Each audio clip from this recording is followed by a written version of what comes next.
আমার পুরা জীবনটাই আমি তোকে দিয়ে দিছি, তারপরও তুই আমাকে রেখেই চলে গেলি। আর আমাকে তুই যখন পাওয়ার আশায় আমার পিছে ঘুরতি, তোকে আমি কথা দিয়েছিলাম যে তোকে রেখে আমি যাব না, কিন্তু সেই তুই আমাকে রেখে চলে গেলি। তবে তোকে আমি দোয়া করব না কখনো, তোর জন্য আমি সবসময় বরদোয়া করে যাব যে তুই আমার সারা জীবনের চোখের পানিগুলা যেভাবে জড়াইছস, বালিশের মধ্যে শুইলে আমার চোখের পানি ঝরঝরাইয়া পড়ে, আমি আমার সন্তানের আড়ালে আমি যখন কান্না করি, যখন উপর আল্লাহর কাছে আমি বলি যে হে আল্লাহ, সে আমাকে এত কষ্ট দিছে, যেই কষ্টের কোনো শেষ ছিল না। সে আমাকে কষ্ট করে ভালোবেসে বিয়ে করে, আমি তার কোনো প্রিয়জন ছিলাম না, সে তার প্রয়োজনে আমাকে ব্যবহার করছে। ব্যবহার করা শেষ হয়ে গেছে, আমাকে ছুঁড়ে ফেলিয়ে তিনটা বাচ্চার সাথে আমাকে রেখে চলে গেছে। আজ তুই কবরে চলে গেছস, তোর জন্য আমার এক ফোঁটা দোয়াও আসে না মন থেকে, বরঞ্চ আল্লাহর কাছে বলতে ইচ্ছে করে, আল্লাহ, যে মানুষগুলা মানুষকে যাই না শুই না কষ্ট দেয়, যে মানুষগুলা কষ্ট পায়, যারা দুঃখ দেয়, ব্যথা দেয়, তাদের থেকে যে কষ্টগুলো আমরা নতুন যারা আছি, তাদের বিচার তুমি হাসরের ময়দানে প্রথম কাতারে আমাদেরকে ডাকবা।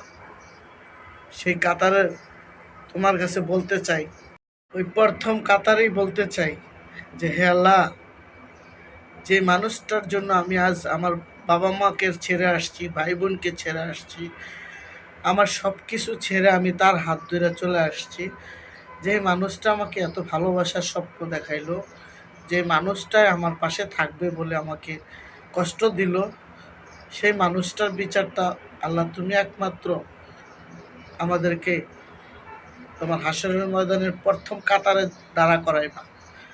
কোন দোষে, কোন অপরাধে এত বড় সাজা, সারা জীবন দিয়ে গেল তিনটা বাচ্চার সাথে, আর তিনটা বাচ্চার দায়িত্ব পালন করতে যায় আমার যে কত কষ্ট হয়েছে, আমার যে সারা জীবনের চাওয়া পাওয়া যে আমি কবর দিয়ে দিচ্ছি, এগুলো আমাকে ফিরিয়ে দিতে পারবে? আমার সারা জীবনের সুখ শান্তিগুলা কি সে আমাকে ফিরিয়ে দিতে পারবে? সেই হাসরের ময়দানে আমি তোমার কাছে বিচার চাব।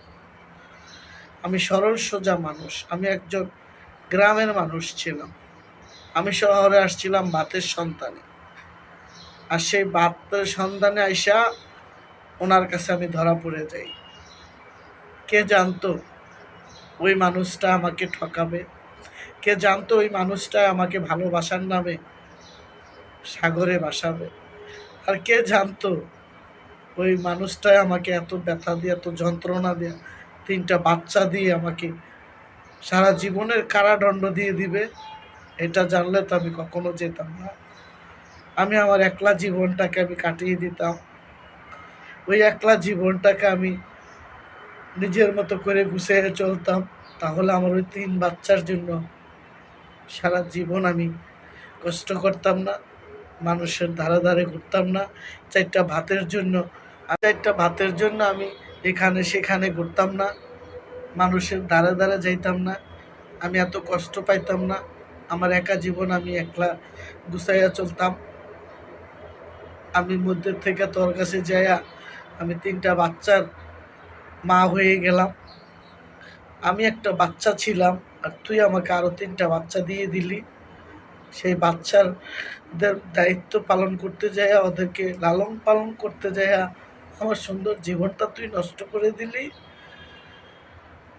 তোর তো অর্থ সম্পদ ছিল, তোর বাড়ি গাড়ি ছিল, তুই তো আমাকে কিছু দিলি না, তোর সন্তানদেরকে কিছু দিলি না, তোর ভাতিজা ভাতিজি, তোর মা বাবা ভাই বোন সবাইকে দিলি। সেই বিচারকে আমি ওনার কাছে চাবো না? ওনার কাছে কি আমি হাসরের ময়দানে ওই বিচার চাবো না? আমি বিচার বলে ওখানে হবে, সেই দিন তোর বিচার আমি চাব। তুই আমাকে তিলে তিলে সাজা দিছস, আমার রক্তের শিরায় শিরায় সাজা দিছস, আমার কষ্ট দিয়ে মারছস, আমাকে জিন্দা মারা মারছস, আমার কবর দেওয়ার বাকি ছিল। আমি সেই বিচার ওনার কাছে অবশ্যই চাব। তুই আজ কবরে চলে গেছস, আমার সাথে আমার সন্তানের সাথে বেইমানি করছস, আমার সন্তানদেরকে রাস্তায় ভাসাইয়া গেছস, সাথে আমাকে তুই জিন্দা কবর দিছস। তোর বিচার আমি আগে ওনার কাছে চাবো যে আমার কি দোষে উনি আমার এই সাজা দিল, সেই বিচারটা আমি ওনার কাছে আগে চাবো। আমার কোনো দোষ ছিল না, আমি নিরহ একটা মানুষ, গরিব মানুষ ছিলাম, আমি একদম গরিব মানুষের সন্তান ছিল। তুই কোটিপতি ছিলি, কিন্তু তুই যে সাজা আমাকে দিলি, আমাকে জিন্দা মারলি, আমি রাত্রে ঘুমাইলে আমার চোখের পানি, আর ওই সারা রাত আমি ছটপট করি, কান্না করি, এই কাইতের থেকে ওই কাইত্য হই, আমার আর ঘুম আসে না, ঘুম চলে যায়। তখন উঠে আমি বসে থাকি, জানালার পাশে বসে থাকি, খাটে বসে থাকি, আমার ঘুম আর কিছুতে আসে না। তো তুই আমাকে, তোর বিচার তো আমি হাসরের ময়দানে চাবো। কি দোষে আমাকে এত বড় সাজা দিলি, আর সারা জীবন আমি ভুগিয়া গেলাম। আমি সারা জীবন ভাতের পিছে দৌড়াইলাম, সন্তানদের পিছে দৌড়াইলাম, আমি নিজের জন্য কি এলো দৌড়াইলাম না। সেই বিচার তোর কাছ থেকে আমি হাসরের ময়দানে চাইয়া নিব। তুই ওদিনকে কি জবাব দিবি? তুই তোর বাবা মা ভাই বোন আত্মীয় স্বজন তোর বাস্তা বাস্তিদেরকে খাওয়াই গেছস, ভালো কথা, কিন্তু আমার সন্তানদেরকে তুই কিছু দিয়ে যাস নাই, আর আমাকে সাগরে ভাসাইছস। সেটার বিচার যেন তুই সাদা হাসরের ময়দানে তুই দিয়ে যাস। তোরা যেন আল্লাহ পান না করে। কেন বললাম তুই মরণের পরে তোর জন্য একটু দোয়া আসে না কেন জানোস? সারা জীবন কষ্ট দিছস, সারা জীবন ব্যথা দিছস, কাছে থাইকে তুই কাছে আসতি না, দূরে যায় সবসময় তোর বাবা মার কাছে থাকতি। তারপর আমি মেনে নিছিলাম, গ্রামের মানুষ, সরল সোজা মানুষ, তোর কাছে আমার কোনো আবদার ছিল না, কাপড়ের কোনো আবদার ছিল না, খাওয়ার কোনো আবদার ছিল না, টাকা পয়সার কোনো চাহিদা ছিল না, তোর বাড়ি ঘরের কোনো লোভ ছিল না। আমি একটা বাচ্চা ছিলাম, তার সঙ্গে আমারও 3টা বাচ্চা ছিল, আমি নিজে বাচ্চা ছিলাম, আমি 3টা বাচ্চা আবার নিজেই নিয়ে নিছি। সেটার অপরাধে আমি এখন ওই কারাগারেই আছি, 3 বাচ্চার কারাগারে আমি এখনো ভিতরে আছি। কখন আল্লাহ মুক্তি দিবে, কখন আমাকে ঋণ মুক্ত করবে, কখন আমার জীবন মানুষের অনেক কঠিন জীবন।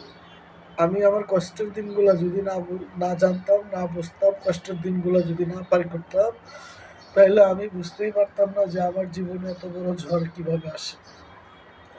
আর আমার বাবা মা ছিল গরিব, ভাই বোনেরা ছিল গরিব, আমি কারণ কেউ আমাকে একটু ডাক দিত না, কেউ কারোর কাছে একটু বসতে পারতাম না। আমার স্বামী নাই বলে আমাকে সবাই অপবাদ দিত, অবহেলা করতো। আমি কাজকর্ম করে খাই দিকে ওরা ভয় পাইতো যে আমি না আবার কোন কলঙ্ক করে আলাই বা কোন ডাকুইটা যায়, সেই ভয়ে ওরা আমাকে জায়গা দিত না। আমি আমার নিজের লড়াই নিজে পাচ্ছি, আমার নিজের যুদ্ধের কাছে আমি নিজেই যুদ্ধ করে গেছি। সেই বিচার কি তোর হবে না? অবশ্যই হবে।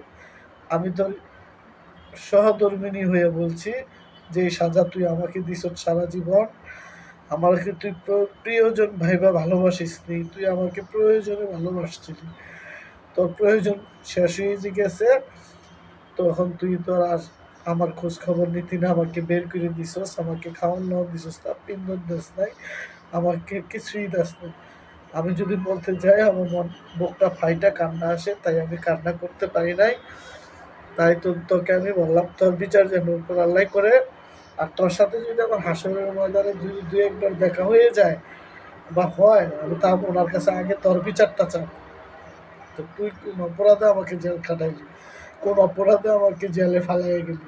3টা বাচ্চা পালা কি সোজা কথা? আমি মূর্খ মানুষ, আমি লেখাপড়া জানতাম না, আমার কোনো বেতন ছিল না, আমি এই ঘরে সেই ঘরে ওই ঘরে এই ঘরে তৈ তৈ করে কাজ করছি, বাচ্চাদের জন্য আহার জোগাইছি। সেই সাজা যেন উপর আল্লাহ তোকে দেয়, তোর জন্য কোনো দোয়া নাই। তুই মনে করছিস পার পেয়ে যাবি, পার পাবি না। আল্লাহ তাআলার তিনটা জিনিস ছাড়া মানুষ বাঁচতে পারে না। তিন জিনিসের ভাগ কেউ নিতে চায় না। এক হইল অভাব, আর দুই হচ্ছে অসুস্থতার, আর তিন হচ্ছে কষ্টে থাকা। এই তিন জিনিসের ভাগ কেউ নিতে চায় না। সবাই নিতে চাইলেও কেউ লাস্টে দাঁড়ায় বলে না যে আমি তোমার ভাগ করে নিতে চাই, তোমার কষ্টগুলা, দুঃখগুলা, যন্ত্রণাগুলা, এগুলার ভাগ কেউ নিতে চায় না। আর অভাবের ভাগ, কষ্টের ভাগ নিতে চায় না। সুখের ভাগ হইলে সবাই বলে তুই সুখে আসস, তোর তো একটু সুখ দে, চায় সবাই, তাই না বন্ধুরা? এর বিপদে আগে কে এগিয়ে আসে? ভাইয়ের বিপদে আগে কে এগিয়ে আসে? মা, বাবা, বউ, ছেলে, মেয়ে? না, বোন আসে আগে। বোন আসে, ভাইয়ের বিপদে বোন তাড়াতাড়ি করে দৌড়ে স্বামীর ঘর ভাঙ্গা চলে আসে। কিন্তু বোন যখন বিপদে পড়ে, ভাই কখনো আসতে চায় না। ভাই কখনো শুনলো আজ না আসলো 2 দিন পরে আসবে। আর বোন যখন ভাইয়ের বিপদে শুনে স্বামীর ঘর ভাঙ্গা দৌড়ায় যে আমার ভাইটাই বিপদে পড়ছে। আর ভাই যদিও আসতে চায়, ভাইয়ের বউটা দিতে চায় না, আচ্ছা তোর বোনে বিপদে পড়ছে, তোর যাওয়া লাগবে না। কিন্তু আমার ভাই যদি বিপদে পড়ছে, তাহলে আমরা দৌড়াইছি, স্বামীর কথা শুনি নাই। আর সেই আদরের ভাই সেই আদরের বউকে পায়া বোনদেরকে ভুলে যায়। প্রতিনিয়ত স্বামীর বাড়িতে ভাইয়ের অপেক্ষায় বোন রাস্তার দিকে তাকিয়ে থাকে, আমার ভাই কখন আসবে, আমার ভাই আমাকে কখন দেখবে, আমি আমার ভাইকে কখন দেখব। কিন্তু ভাই সারাদিনও একবারও রাস্তার দিক তাকায় না যে আমার বোন কখন আসবে। সারাদিন একবার মনে করে না যে আমার বোন আছে। এই দুনিয়াতে সবচাইতে নরম মনের মানুষ হচ্ছে বোন। আর বোন ভাইদের জন্য পাগল। কিন্তু ভাইয়েরা বোনদেরকে না দিতে পারলে, ভুলে থাকতে পারলেই ভালো থাকে। এটা হলো সত্যি কথা। বোনেরা যখন বেড়াইতে আসে, ভাইয়েরা বেশি একটা কথা বলে না, না পাইরা